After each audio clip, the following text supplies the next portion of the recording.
Le Zohar de ce matin, Bet Hashem, Parashat Noach, Umora Achem, Vichitechem, Yeh al pnei kol chayot haaretz. Hashem dit dans la Torah que l'homme, sa présence devrait faire peur aux animaux. Umora Achem, Vichitechem, ils doivent avoir peur. Mora et Chit, c'est les animaux qui sont proches ou de loin, dès qu'ils voient un homme, ils doivent se sauver. Ça, c'était le début de la création. Toute la création, elle respectait l'homme. Adam n'avait pas peur ni des lions, ni des dinosaures, ni rien du tout. Toute la création se prosternait devant Adam. Ils avaient peur de lui. Qu'est-ce qui arrive? Malheureusement, Adam, il faute. Caïn, il faute. Adam, il a mangé. Caïn, il a tué son frère.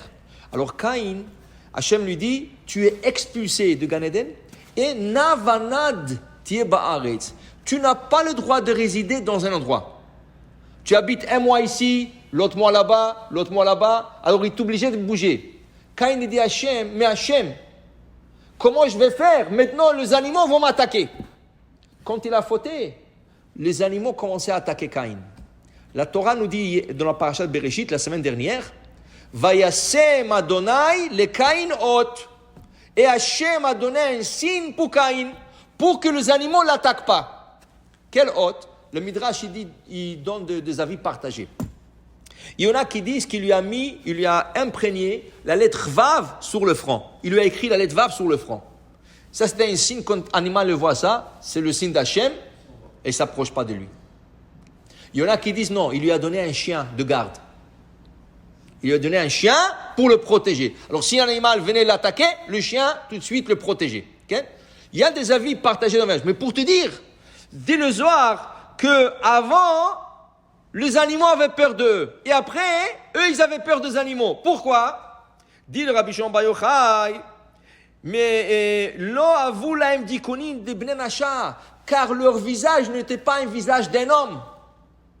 Le premier, Adam Arishon, Chava, Caïn, Evel, tout cela, n'avait pas un visage d'un homme. Alors de quoi? D'un ange.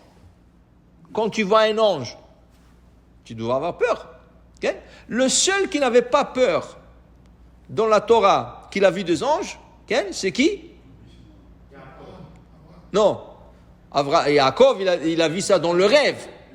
Mais le seul qui a vu les anges et qui n'avait pas peur, c'est Esav. Esav, Yaakov va ishlach ma Yaakov malachim lefanav. Et Yaakov envoya des anges devant lui pour parler à Esav. Écoute, ton frère est en train d'arriver.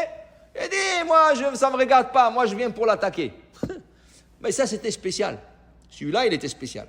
Okay? Mais pour te dire, quand tu vois un ange, voilà, David Amelech, il a vu un ange jusqu'à la fin de sa vie, son sang a refroidi.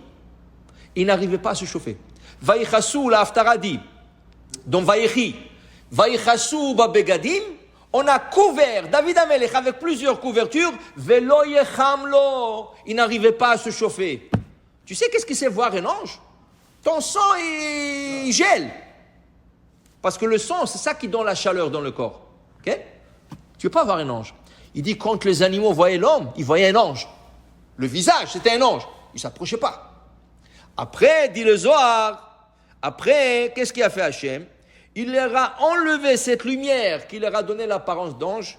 Et là, ils avaient itaprou, diknayu, d'un ange, bnei nasha, aux hommes. Maintenant, ils sont des hommes. Et là, comme ils sont des hommes, alors les animaux n'ont pas peur d'eux. Toi, tu es un homme, toi, tu es un animal. L'animal mange, l'homme mange, l'animal procrée, l'homme procrée. Alors, l'homme, il marche sur 2, l'animal mange sur 4. C'est ça? Mais pour dire, oui, pour dire que c'est le changement de visage qui a fait tout ça. Kadmeta, quand tu regardais Adam, tu voyais la Shekhinah, la présence divine. Et là, tu ne vois plus de tout ça. Okay? Pour dire, c'est tellement important, une personne qui faute, il l'enlève de cette image. Il y a deux choses. Une chose qui est rapportée dans la halakha, c'est bien de ne pas se couper les cheveux chez un non-juif. Pourquoi? Quand il te coupe les cheveux, il t'enlève Tselem Elohim, l'image de Dieu. La seule manière de se protéger, c'est quand chaque fois qu'il passe les ciseaux, de penser dans la tête, Ki betzelem Elohim bara et Adam, Ki betzelem Elohim bara et Adam. Mais dis-moi, le problème avec le coiffeur, il parle beaucoup. Comment ça va ta femme? Qu'est-ce que tu fais? Alors tu es obligé de lui répondre, tu ne veux pas. Alors va chez un coiffeur juif. Tu comprends? Ça c'est un. Deux. Le Zohar, il dit, regarde, pas ici, dans une autre place. Le Zohar, il dit, regarde, quand un bébé est né, tout le monde, waouh, il est cute, ils veulent jouer avec lui, ils veulent lui faire rire, ils lui donnent tout ce qu'il veut, ne pleure pas et tout ça. Ce bébé, il grandit petit à petit, et il se fait des ennemis. Et à l'âge de 15 ans, 16 ans, même moins, les gens, ils sont contre lui. Dis les autres, comment ça se fait? Tout le monde voulait jouer avec lui, tout le monde était ses amis, tout le monde l'adorait, tout le monde lui donnait tout ce qu'il veut. Et plus qu'il grandit, plus que les gens le haïssent. C'est quoi la différence? Dis les Zohar, c'est les fautes. Les fautes. Un bébé est pur.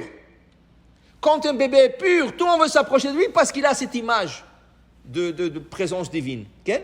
Plus qu'il grandit et commence à frotter, alors les gens, ils sont maintenant, comme les animaux envers l'homme, les gens sont vers les hommes. Et c'est pour ça que quand tu as un tzaddik, tout le monde va être proche de lui. Pourquoi tout le monde veut aller chez un tzaddik, lui embrasser la main, avoir la bracha de lui? Parce qu'il ne faute pas. Et puisqu'il ne faute pas, c'est comme un bébé, il est innocent, il est pur, il a cette lumière d'Hachem. Pour dire que quand tu fautes, tu enlèves la lumière d'Hachem de toi. Et tu deviens un homme normal.